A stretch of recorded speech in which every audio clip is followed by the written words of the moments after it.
Hey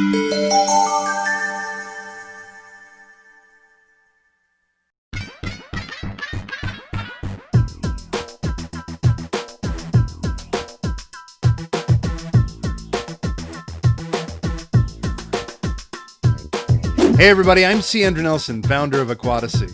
My daughter and I set up her 20-gallon tall aquarium 6 years ago with a simple yet pleasant layout that she designed. Seachem Flourite black sand as the substrate, dark gray river stones as the hardscape, and Vallisneria spiralis for the majority of the plants.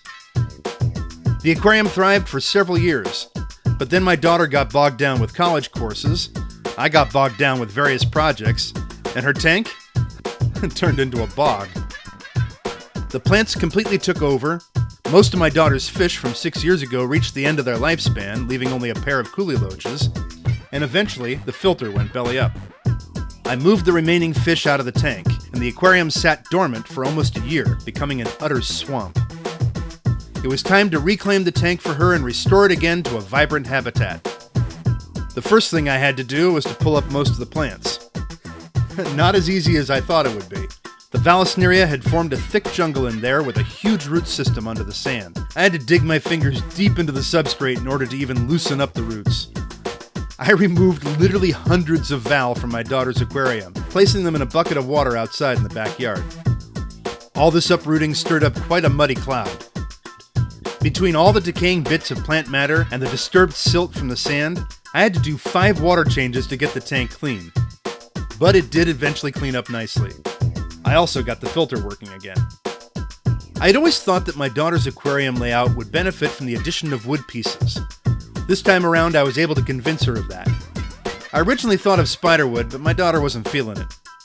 Then, as I was going through my large stash of wood pieces, I came across 2 sections of Malaysian driftwood that I bought years ago because I thought they looked cool. I suddenly realized that when arranged together in the mid-ground of my daughter's scape, they resembled a fallen log. Perfect. We cycled the aquarium with the help of some Tetra SafeStart Plus, and the tank was ready for fish within 48 hours, which is good because there were already new fish waiting for her. A fellow member of the San Francisco Bay Area Aquatic Plant Society had posted on the club's online forum that her bronze Coreodoras had spawned and asked if anyone would like some of the fry. When I read that, I immediately told her to put me down for 5 of them. Arriving at the woman's house, not only did she have 6 cories for me because she caught an extra one, she also gave me a big clump of needle-leaf java fern for my Thailand tank, plus a bunch of vegetable seedlings she had for me to give to my wife for my wife's backyard container pot vegetable and herbs garden. We introduced the little inch-long cory fry to my daughter's aquarium and they began exploring it right away. Having never kept more than 1 or 2 cories in the same tank before, it was fascinating for me to watch their schooling behavior. After the cory cats had settled in, we added the 2 coolie loaches, which promptly disappeared into the background. But they came out again after a day. My daughter was interested in keeping some sort of peaceful dwarf cichlid in her aquarium. She liked the idea of a pistogramma. Sadly, they were hard to find locally for a good price, and all the online retailers we looked up were only selling them in pairs or trios. She was ready to give up on the idea of dwarf cichlids until I thought about crebensis.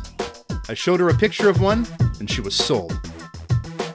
With no personal experience keeping cribs, I turned to my friend Mike of dmichaels Fish Den on YouTube, knowing that he has kept and bred cribs for some time now.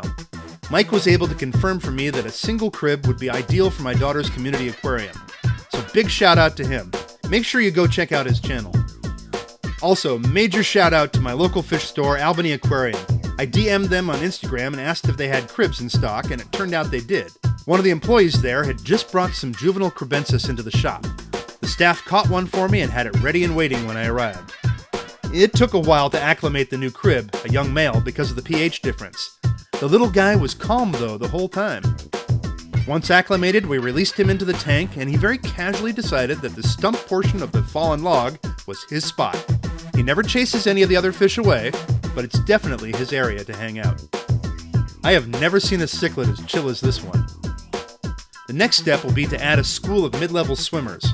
My daughter has some ideas, but what would you choose for a schooling species in this aquarium? Let me know in the comments. Thank you so much for watching, and until next time, blessings to you.